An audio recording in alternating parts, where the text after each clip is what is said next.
Nós vamos continuar a nossa série e estamos agora no nosso penúltimo sermão dessa série, Eu Tenho Fé. Domingo que vem nós estaremos encerrando essa série de 2 meses, que nós estudamos o livro de Hebreus. E hoje nós vamos para o texto mais conhecido desse texto que nós estávamos estudando, Hebreus capítulo 12, versículos de 1 a 3.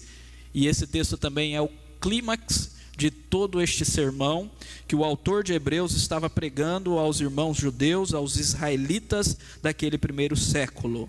Este é o clímax, este é o ponto mais alto e mais importante de todo o texto que nós estávamos meditando. Hebreus capítulo 12, versículos 1 a 3.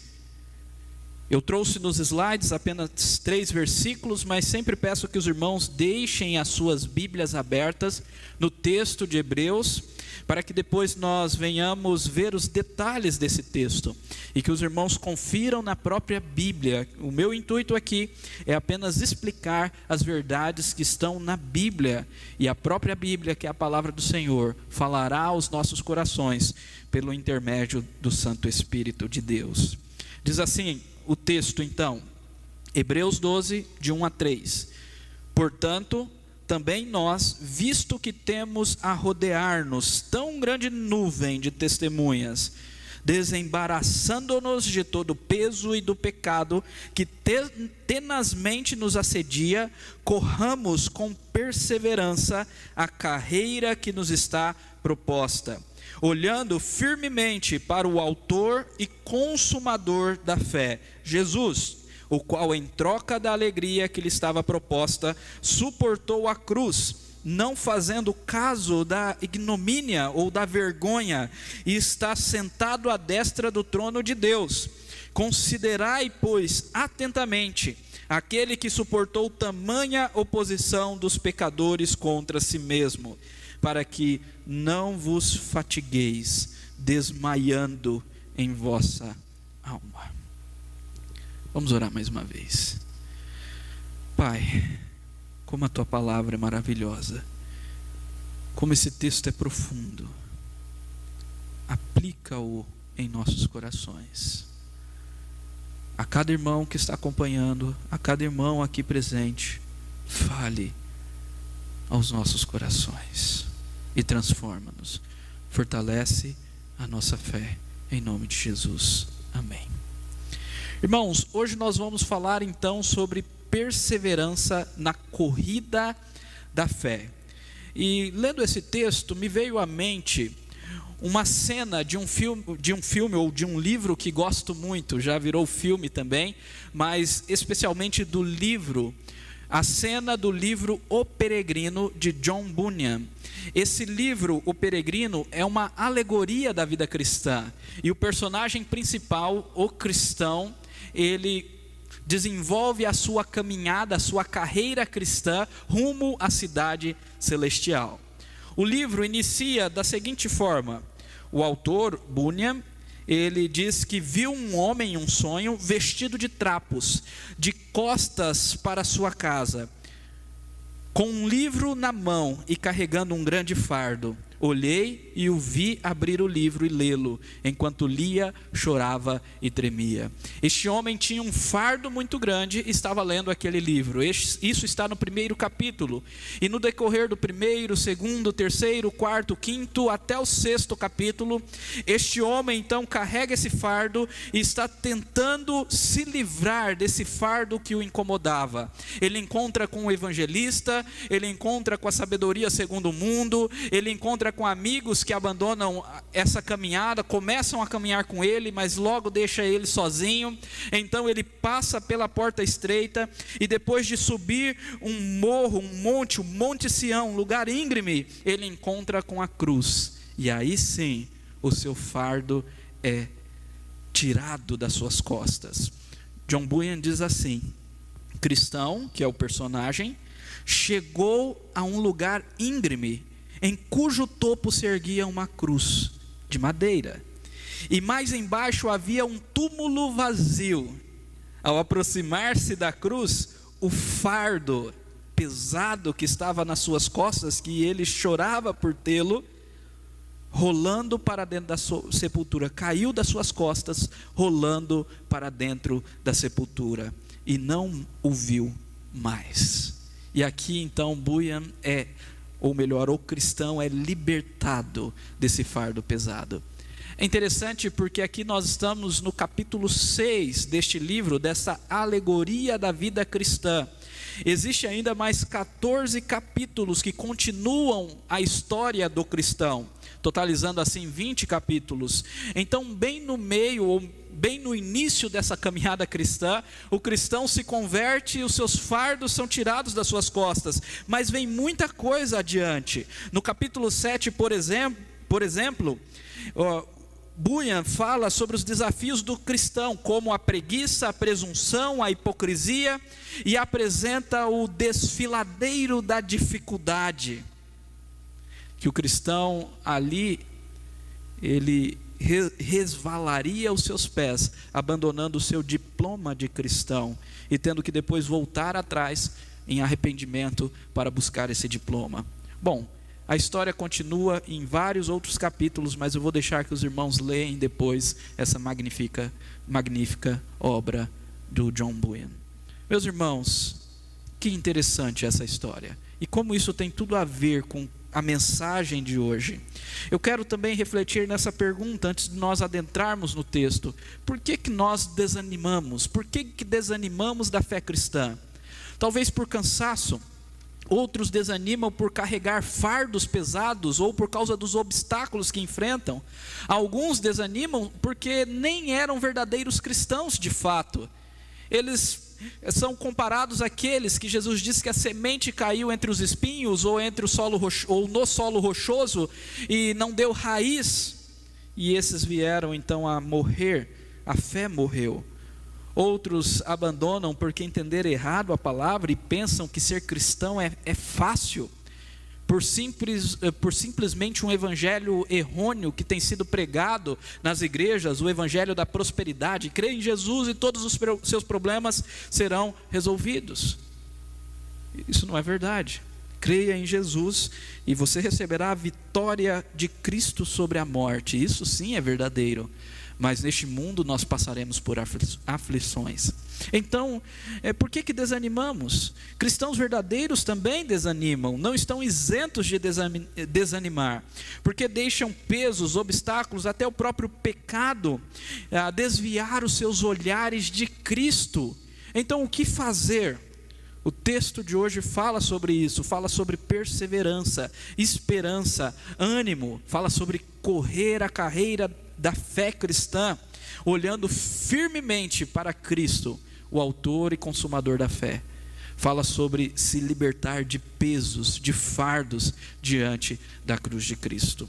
Bom, vamos entender um pouco, ou relembrar um pouco, aquilo que os irmãos, que o autor de Hebreus escreveu essa carta e direcionou a eles, aquilo que aqueles irmãos do primeiro século estavam passando. Nós estamos entendendo que essa carta foi escrita aos judeus da segunda geração de cristãos, e esses judeus ou hebreus estavam sendo tentados a abandonar a fé cristã devido a perseguições e a demora no retorno de Cristo. Eles estavam esperando a volta de Cristo imediatamente, e Cristo demorou a voltar, não voltou naquele século, e até hoje ainda não retornou, mas irá retornar a qualquer momento, nós cremos nisso. E por causa disso, e por causa também de alguns judeus descrentes que não creram no Evangelho, e esses estavam perseguindo os cristãos, incitados pelo inimigo para que abandonassem a fé cristã. Por causa dessa perseguição, de prisões, de cristãos sendo mortos nas praças, queimados vivos, olha só como que o sofrimento era grande naquela época. Esses cristãos então estavam sendo tentados a abandonar a fé cristã. Alguns que não eram verdadeiros cristãos, de fato abandonaram. Então o autor dessa carta, dessa epístola, escreve com o intuito de motivar os cristãos a permanecerem firmes na fé, permanecendo ou perseverando na crença, na confiança das promessas do Senhor.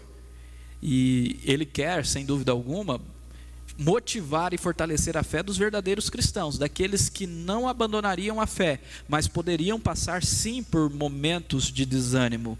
Então, nos sermões anteriores, nós vimos que o autor trouxe diversos exemplos, no capítulo 11, de homens e mulheres que perseveraram, mas faltava o último exemplo de fé, para ser a motivação definitiva para esses irmãos. E hoje nós vamos ver esse último exemplo. Então o tema de hoje é perseverança na corrida da fé.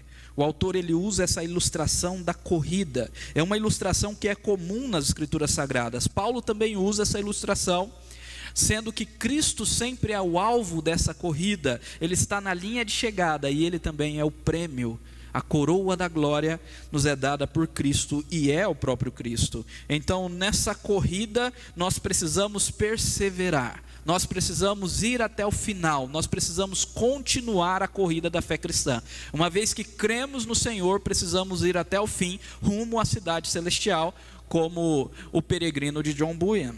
Então, como que nós vamos conseguir isso diante de tantos desafios? O apóstolo, o autor dos Hebreus, nos revela aqui pelo menos 3 coisas para nós fazermos. E nós vamos analisar essas 3 coisas. Primeiramente, ele nos ensina que para perseverarmos na corrida da fé, nós precisamos colocar de lado todo o peso e pecado que nos assedia. Então, coloque de lado, meu irmão, todo o peso e pecado que te assedia. Isso está já no versículo 1, que diz assim: portanto, também nós, visto que temos a rodear-nos tão grande nuvem de testemunhas, desembaraçando-nos de todo o peso e do pecado que tenazmente nos assedia, corramos com perseverança a carreira que nos está proposta. Então, primeiramente, ele fala que existe uma grande nuvem de testemunhas. Isso é uma expressão idiomática hebraica que significa que existem muitas testemunhas, muitas pessoas que testemunham a nós a fidelidade do Senhor. Quem são essas testemunhas? O que é essa grande nuvem de testemunhas? É o que vem anteriormente. O termo portanto que inicia esse texto nos remete àquilo que ele havia falado anteriormente no capítulo 11. Então essas testemunhas são os heróis da fé que foram listados no capítulo 11, como Abel, Enoque, Abraão, Moisés, entre outros. Esses homens que creram no Senhor, obedeceram a palavra e perseveraram até o fim, mesmo que não haviam recebido a promessa da vinda de Cristo, mas eles perseveraram crendo que um dia Cristo viria e morreram crendo no Senhor. Então esta é a grande nuvem de testemunhas. Agora, uma coisa que nós precisamos entender é que testemunhas aqui não se refere a espectadores, pessoas que estão num estádio olhando a nossa corrida. Não é isso que o autor de Hebreus está querendo dizer.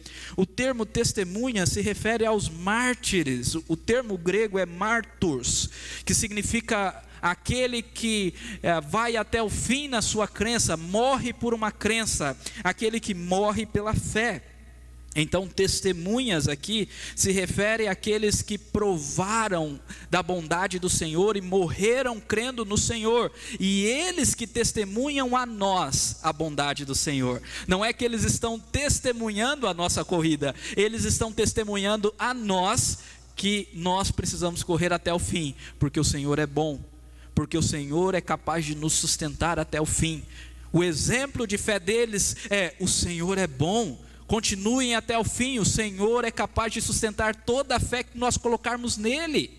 É isso que o texto está nos dizendo. São testemunhas do Evangelho, são testemunhas do poder e da glória de Deus, da bondade do Senhor, de Deus como nosso ajudador. Diante dessas testemunhas, nós precisamos correr até o fim. Isso que o autor de Hebreus está dizendo. Mas ele diz que para correr até o fim, nós precisamos abandonar todo o peso e pecado que nos assedia tenazmente, ou nos assedia de perto, nos incomoda continuamente. É interessante isso. tradutor da nossa versão usa uma palavra, desembaraçando-nos, como se tivesse embaraçado em nossos pés ou em nossas costas esse peso e pecado.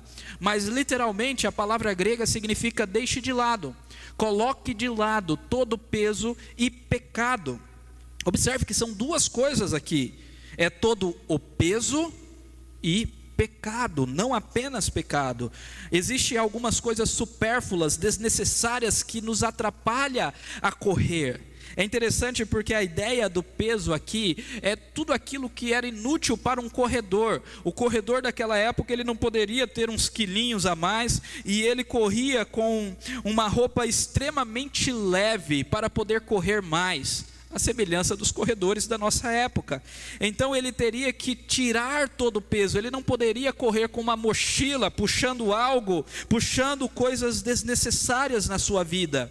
E muitas vezes nós colocamos coisas desnecessárias na nossa vida, que não são pecado, mas que atrapalham a nossa corrida. Talvez aqui seja um chamado para nós olharmos a nossa agenda. Você que tem uma agenda agitada, você que prefere e vive e gasta tempo na procrastinação, no entretenimento, nos filmes, nos sites, nas mídias sociais, observe isso. Observe essas coisas que são preocupações terrenas, são prazeres temporais, responsabilidades que você não deveria assumir, e desgastam a sua vida e tiram o foco da corrida, da carreira cristã. Notícias de jornais que vai minando a sua fé a cada desastre, mensagens de WhatsApp que só incita ira e raiva. Aí já está entrando no pecado, né? Tome cuidado. Há muitos pesos que nós estamos carregando, que nós precisamos tirar das nossas vidas. Mas o texto não diz apenas o peso, mas também o pecado. O pecado é tudo que é contrário à lei do Senhor.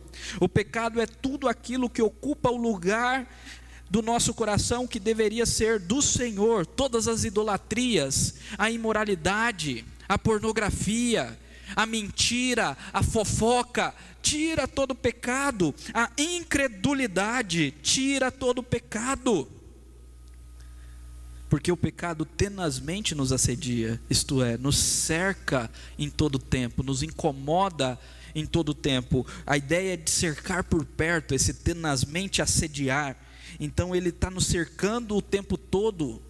O pecado, ele quer nos derrubar.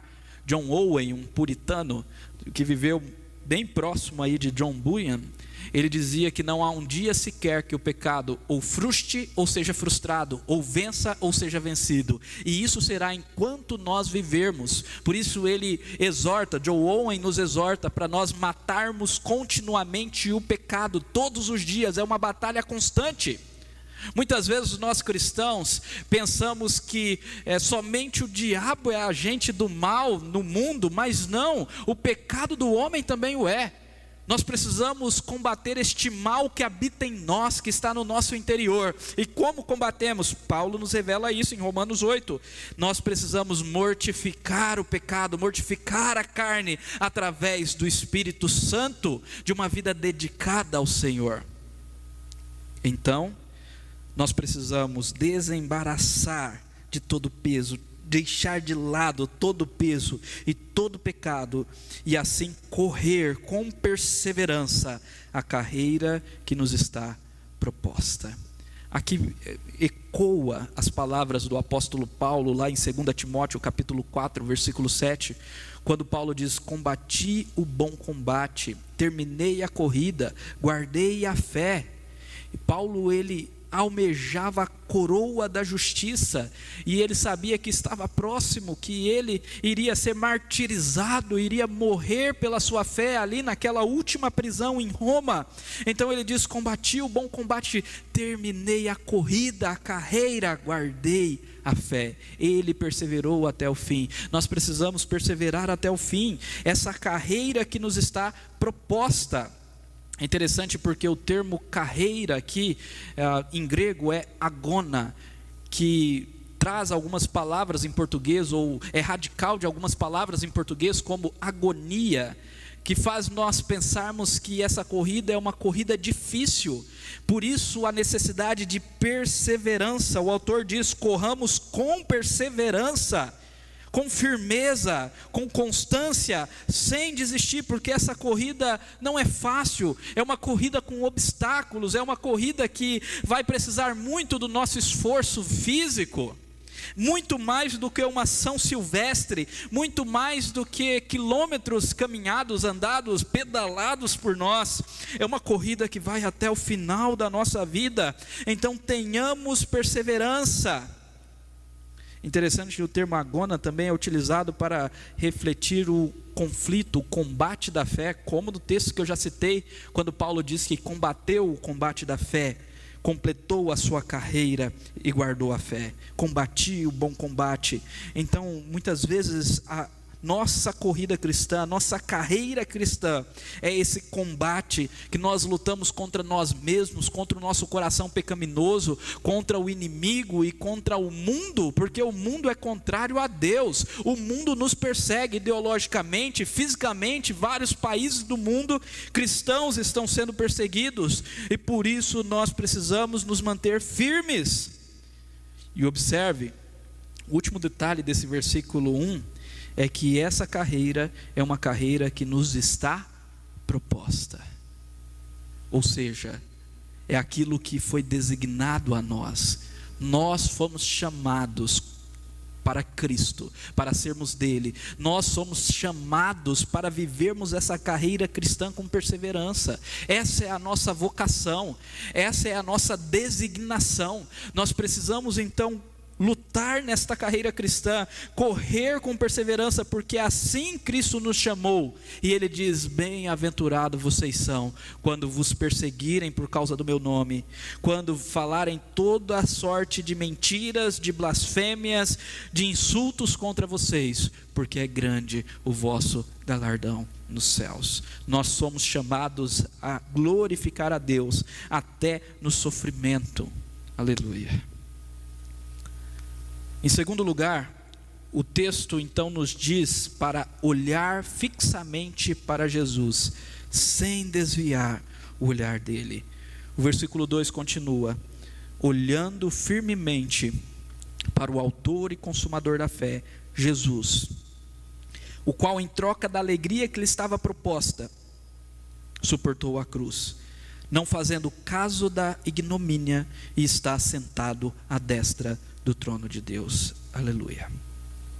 Então nós precisamos correr, e nessa corrida nós precisamos estar olhando para a linha de chegada, e na linha de chegada está Jesus. O texto nos diz para nós termos os olhos fitos ao autor e consumador da fé, olhar fixamente, olhar firmemente. A ideia aqui é sem desviar o olhar. Nós não podemos olhar nem para a direita nem para a esquerda, devemos estar com os nossos olhos fitos.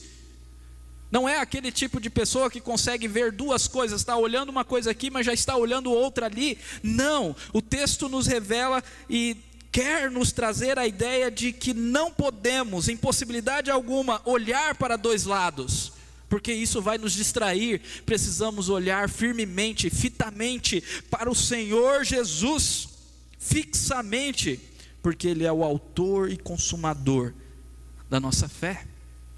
É interessante isso, porque essa expressão é maravilhosa. Daria um sermão só para nós tentarmos explicar em toda a Bíblia o que significa ser o autor e consumador da fé. Eu vou tentar resumir algumas coisas que essa expressão significa. Primeiramente, significa que Jesus conquistou a nossa fé na cruz e nos dá como um presente da sua dádiva. Quando Jesus na cruz pagou o preço pelos nossos pecados, Ele não estava comprando apenas a herança dos céus, mas Ele estava comprando também a nossa fé. Tudo é uma conquista na cruz. Na cruz Ele pagou o preço para que nós pudéssemos crer, e Ele nos dá essa fé. A fé é uma dádiva que Ele nos dá, é graça dEle por intermédio do Espírito Santo. Por isso nós sempre falamos e cremos, segundo as Escrituras Sagradas, que é o Espírito Santo de Deus que gera fé em nosso coração. Então, se cremos é porque o Espírito já colocou a fé em nosso coração, e Jesus comprou ela na cruz, por isso ele é o autor. Mas também significa essa expressão que Jesus Cristo é o objeto da nossa fé.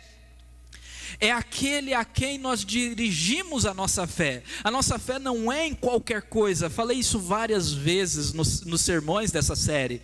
Não é uma força de vontade, não é uma expressão de força positiva. Não, a nossa fé é a crença que o nosso Senhor Jesus Cristo é o nosso Senhor e Salvador. A nossa fé é a confiança que Ele está conosco todos os dias e que Ele nos ama. A nossa fé é depositada nele. Ele é o objeto, Ele é o Senhor da nossa fé. Mas os significados continuam. Também, ser autor e consumador da fé significa que Ele é o exemplo para a nossa fé. Porque Jesus, Ele foi o único que teve uma fé perfeita no Pai. Quando Jesus veio a este mundo, Ele veio para ser o exemplo para nós. A sua forma de viver deve ser seguida por nós. Por isso nós somos discípulos, seguidores de Cristo, e pegamos o exemplo dele como padrão para a nossa vida. E Jesus foi aquele que teve a fé perfeita, confiou perfeitamente no Pai. Ele amou o Pai acima de todas as coisas e confiou em todo o tempo. Confiou a ponto de obedecer o Pai e ir para a morte, morte de cruz.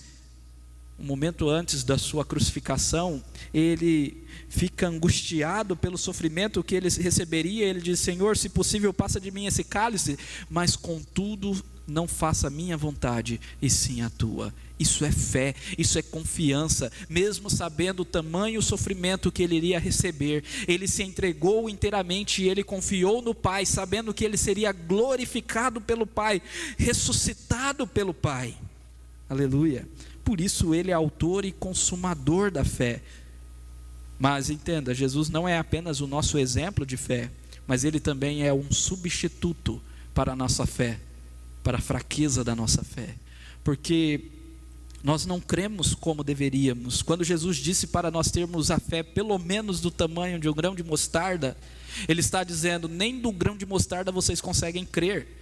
Porque se crescem como um grão de mostarda, o menor grão das hortaliças, pequeniníssimo, vocês diriam ao monte: passa daqui, e ele passaria. E nós não fazemos isso. Por quê? Porque a nossa fé é muito pequena, porque somos pecadores e falhos, não conseguimos confiar. Então Jesus nos substituiu até nisso. Quando ele veio ao mundo e confiou no Pai inteiramente, até nisso ele foi o nosso substituto. E quando cremos nele, nós recebemos todas as bênçãos e dádivas da sua confiança no Pai. E essas dádivas vêm a seguir. Por isso ele é o autor e consumador da fé. A fé se consuma em Cristo, e Cristo é o primeiro a herdar todas as bênçãos da fé. Ele ressuscitou, e todo aquele que nele crê, ainda que morra, viverá. E nós então viveremos pela vitória de Cristo, porque Cristo consumou a nossa fé. Aleluia. Então o texto continua dizendo que ele suportou a cruz, não fazendo caso da vergonha, e está sentado à destra do trono de Deus. Em troca da alegria que lhe estava proposta, ele suportou a cruz. Que alegria é essa? Essa alegria de ver os resultados benditos da sua cruz. A alegria de chamar muitos filhos para si mesmo. Comprar pessoas de todas as tribos, povos, línguas e nações. Isso está registrado, por exemplo, no texto de Isaías 53, versículos 10 a 12, onde o profeta, falando de Cristo, 700 anos antes de Cristo vir, disse que ele veria o penoso fruto do seu trabalho e ficaria satisfeito. O penoso fruto do seu trabalho somos nós, o seu povo. É a vitória que Cristo conquistou para o seu povo, é o perdão dos pecados e a vida eterna que nós temos nele. Então ele suportou a cruz, não fazendo caso da vergonha. Imagine a vergonha do Criador de toda a terra, do sustentador de todo o universo, sendo crucificado por homens corruptos, num julgamento injusto, e morrendo numa cruz, com homens cuspindo e dando vinagre para ele beber, mas não fazendo caso da vergonha, ele foi glorificado, ele ressuscitou, Deus o glorificou, e ele está sentado à destra do trono de Deus. Ele reina, está reinando, ele é o Rei dos reis e Senhor dos senhores. Aleluia. Então, em último lugar, calcule atentamente o que Cristo sofreu e a sua vitória. O texto termina da seguinte forma: considerai, pois, atentamente aquele que suportou tamanha oposição dos pecadores contra si mesmo, para que não vos fatigueis desmaiando em vossa alma. Aqui nós temos uma expressão que aparece uma única vez em todo o Novo Testamento, essa expressão considerar. Esse verbo que está no imperativo, e também é o primeiro verbo no imperativo em toda essa porção, ou seja, esta é a ordem do texto, considerai. Esse verbo que aparece somente aqui nas Escrituras Sagradas, e ele traz essa ideia de tirar a soma, fazer a analogia de algo.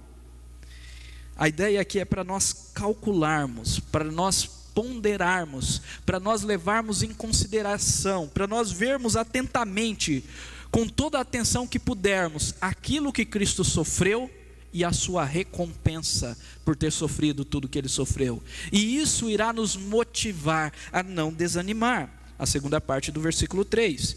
E o que Cristo sofreu? Cristo sofreu tamanha oposição dos pecadores contra si mesmo. Se nós lermos o Novo Testamento, nós veremos no Evangelho de João que ele veio para os seus, mas os seus não o receberam. Ele foi humilhado, ultrajado, rejeitado. Ele foi espancado, açoitado, crucificado, colocaram uma coroa de espinhos em sua cabeça. Ele, que é o juiz de toda a terra, estava ali suportando a oposição dos pecadores, sendo condenado em nosso lugar.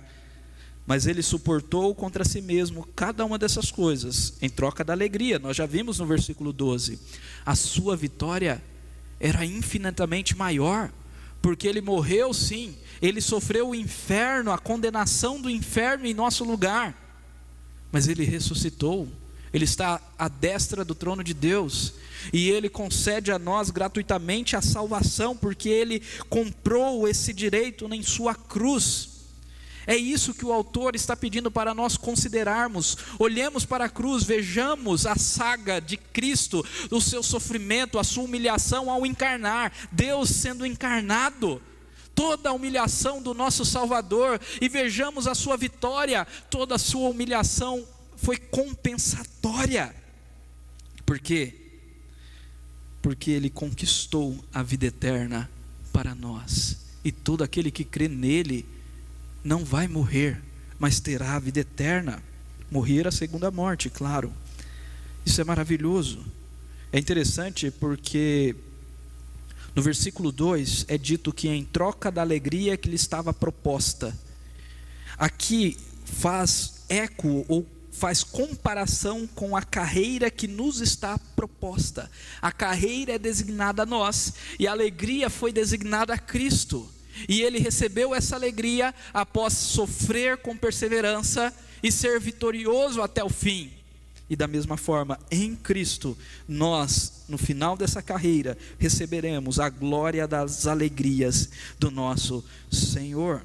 Por isso nós precisamos considerar aquilo que ele suportou. Suportar, meus irmãos, precisamos suportar os dias que estamos vivendo, porque essa vida é passageira, o prêmio está na próxima, o prêmio da soberana vocação, como diz o apóstolo Paulo. Então suporte, porque no mundo tereis aflições, mas tende bom ânimo, eu venci o mundo. Ou então, em todas essas coisas somos mais do que vencedores por meio daquele que nos amou. Creia nisso. E então nós precisamos considerar, calcular todos esses detalhes desse texto atentamente, ponderar atentamente todos os detalhes da sua passagem ou desta passagem. Para quê? Para que nós não venhamos a desanimar. Não vos fatigueis. Esse fatigar aqui, desmaiando a alma, é um cansaço a ponto de perder todas as forças. É um desânimo tão grande que faz nós pararmos, desistirmos. É um desânimo à semelhança da própria morte. Então Cristo sofreu tudo isso para que nós não nos cansássemos, não desanimássemos, desmaiando a nossa alma. Esse desmaiar a alma se compara à desesperança. Cristo sofreu todas essas coisas para que, olhando para Ele, tivéssemos esperança. Olha, meus irmãos, aqui nós temos a maravilhosa verdade de que Cristo é o grande herói da fé. Todos os exemplos anteriores são de homens e mulheres que obtiveram bom testemunho, mas Cristo recebeu a vitória. Ele consumou todas as promessas da fé, e Ele é o nosso exemplo, o nosso substituto, o nosso Senhor e o doador da nossa vida. Aleluia. Por isso nós precisamos olhar para Ele, considerar os seus sofrimentos, considerar o que Ele suportou, considerar a sua vitória, para podermos correr com perseverança. Kistemaker, um teólogo cristão e comentador, ele diz o seguinte: quando o cristão entende que Jesus enfrentou o ódio dos homens pecaminosos por causa do crente, o cristão deve ter coragem. Então, seus próprios problemas se tornam mais fáceis de suportar, e ele também será capaz de continuar e, consequentemente, completar a carreira, completar a corrida assinalada, designada para Ele. Então, quando olhamos para Cristo, os nossos problemas se tornam mais fáceis de suportar e nós conseguiremos completar a carreira que nos está proposta. Eu quero finalizar relembrando os irmãos a cena do livro O Peregrino, de John Bunyan, quando o cristão chegou diante da cruz de Cristo e todos os seus fardos foram tirados, ou todo o fardo pesado foi tirado das suas costas. Jesus, ele nos diz em Mateus 11, 28 e 29, vinde a mim todos os que estáis cansados e sobrecarregados, e eu vos aliviarei. Tomai sobre vós o meu jugo e aprendei de mim, porque sou manso e humilde de coração, e achareis descanso para a vossa alma. Olha, meus irmãos, nós precisamos ir a Jesus. Nós precisamos encontrar em Jesus o descanso para a nossa alma. Jesus diz: venham até mim e eu vos aliviarei. Vocês que estão cansados e sobrecarregados, com pesos, com fardos, eu vou tirar isso de vocês. E vocês vão aprender de mim, porque eu sou manso e humilde de coração. E assim então, em Cristo, aprendendo de Cristo, nós encontraremos descanso para a nossa alma. Quantos corriam bem e longe de Cristo agora estão, porque esqueceram e deixaram de olhar para Cristo. Vá até Jesus, olhe para Cristo, somente Ele pode tirar todos os seus fardos. Em nome de Jesus, meu irmão, minha irmã, não abandone a sua fé. Se você é um verdadeiro cristão, eu tenho certeza que você não vai abandonar. Pode até desanimar, mas não vai abandonar. Mas a exortação é a mesma: não abandone a sua fé, corra até o fim, persevere, ser fiel até a morte, dar-te-ei a coroa da vida de Jesus. Deixe de lado todo peso, arrependa-se de todo pecado. Olhe para Jesus, não desvie o olhar dele. Em nome de Jesus, foque em Cristo. Há muitos pesos que estamos carregando, jogue fora. Arrependa-se dos pecados, arrependa-se daquele pecado que você está guardando em seu coração como um pecado de estimação. Não, olhe para Cristo, olhe para tudo aquilo que Ele conquistou na cruz para nós. Descanse na vitória de Cristo e tenha certeza de que nele já somos mais que vitoriosos. Ele já venceu. e todo aquele que nele crê receberá tudo aquilo que ele já conquistou para nós. Em nome de Jesus, vá até Cristo com fé. Peça para Ele tirar todo o fardo pesado de sua vida. Em nome de Jesus. Não desanime. Vença o cansaço, desânimo e a desesperança pela fé, considerando tudo aquilo que Jesus Cristo suportou por nós e a vitória que Ele conquistou e nos dá gratuitamente em seu nome. Em nome de Jesus, meu querido irmão, que Deus derrame a sua graça sobre a sua vida e que você não desanime, mas corra até o fim a carreira que lhe está proposta. Curve sua cabeça e vamos